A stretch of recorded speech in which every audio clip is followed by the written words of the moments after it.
Pesquisa do IPEC sugere virada de Lula na região sudeste, onde Bolsonaro venceu no primeiro turno. Você acredita? Eleições 2022, comentário do dia. Ontem saiu a segunda pesquisa do IPEC, o antigo IBOPE, do segundo turno da corrida presidencial. Pelos números do Instituto, praticamente nada mudou de uma semana para outra. Pelo IPEC, o Lula continua igual à semana passada, com 51%, Bolsonaro caiu 1 ponto e agora aparece com 42%. Se considerarmos apenas os votos válidos, que excluem os brancos e os nulos, e são usados pelo TSE para totalizar o resultado das eleições, Lula teria 55% e Bolsonaro 45%, exatamente igual ao levantamento da semana passada. Apesar dessa estabilidade, se olharmos alguns recortes da pesquisa, é possível observar algumas mudanças entre um levantamento e outro, e principalmente com relação a resultados das urnas no primeiro turno. Então, vamos ver um quadro comparativo entre o resultado da eleição no primeiro turno e a pesquisa do IPEC divulgada ontem. No Nordeste, onde Lula obteve 67% dos votos no primeiro turno, pela pesquisa agora ele tem 73% dos votos válidos. No Sul, Bolsonaro mantém a ampla liderança, assim como também no agregado das regiões Norte e Centro-Oeste. Até aí, nada demais. Mas o curioso são os números mesmo do Sudeste, que representa 42% do eleitorado brasileiro. Nessa região, Bolsonaro venceu no primeiro turno, fazendo mais de 47% dos votos, contra 42% de Lula. A pesquisa IPEC de ontem mostra uma suposta virada de Lula nesta região, pois ele aparece com 52% contra 49% de Bolsonaro, considerando sempre os votos válidos. É no mínimo curiosa essa diferença tão acentuada em poucos dias, justamente na região com maior número de votos e onde no primeiro turno os institutos de pesquisa já erraram. Erraram feio. Para o governo do estado de São Paulo, por exemplo, apontavam vitória folgada de Fernando Haddad do PT e as urnas deram a vitória do bolsonarista Tarcísio de Freitas com 7 pontos de vantagem.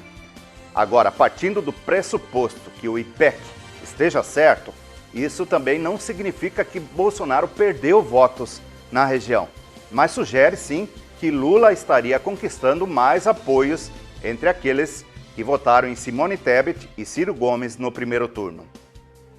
Outro recorte interessante da pesquisa a ser analisado é a quantidade de eleitores já decididos quanto ao voto no segundo turno. 94% dos entrevistados disseram que já decidiram em quem votar e que não mudam mais. Apenas 6% dizem que ainda podem rever o seu voto até a votação do dia 30.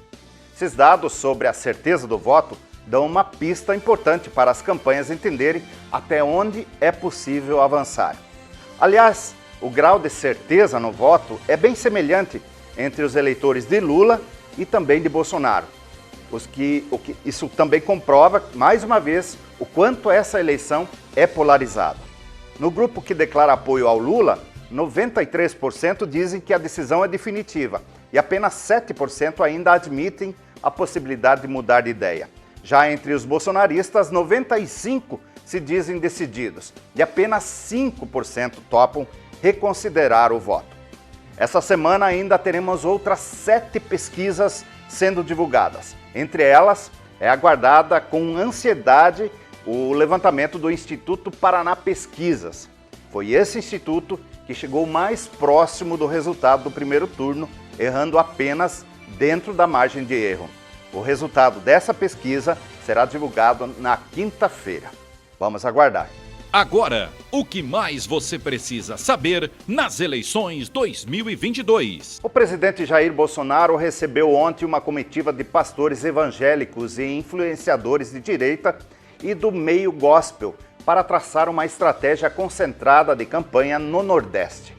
Na última semana, antes do segundo turno, eles vão promover uma espécie de blitz por capitais da região, onde o ex-presidente Lula resiste como favorito e liderou também a votação no primeiro turno das eleições. O foco do comitê do presidente são são os eleitores jovens. A caravana gospel vai rodar os estados entre os dias 20 e 26 de outubro.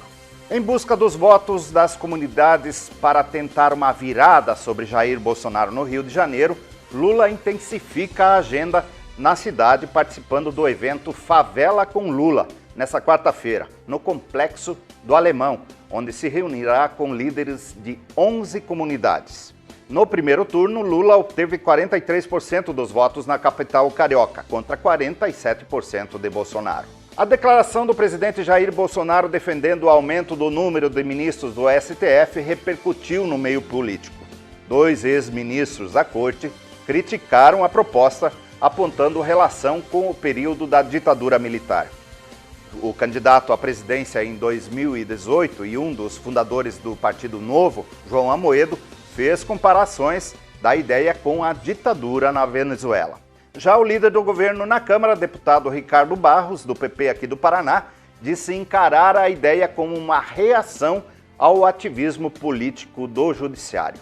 A fiscalização realizada pelas Forças Armadas no processo de votação organizada pelo TSE não encontrou nenhuma irregularidade nas eleições durante o primeiro turno.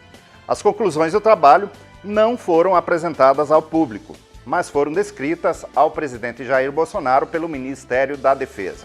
O presidente, porém, não teria autorizado a divulgação dos resultados, segundo relatos feitos por 3 generais para a colunista Malu Gaspar, do jornal O Globo. Bom, gente, eu fico por aqui. Volto na quinta-feira com mais um comentário político.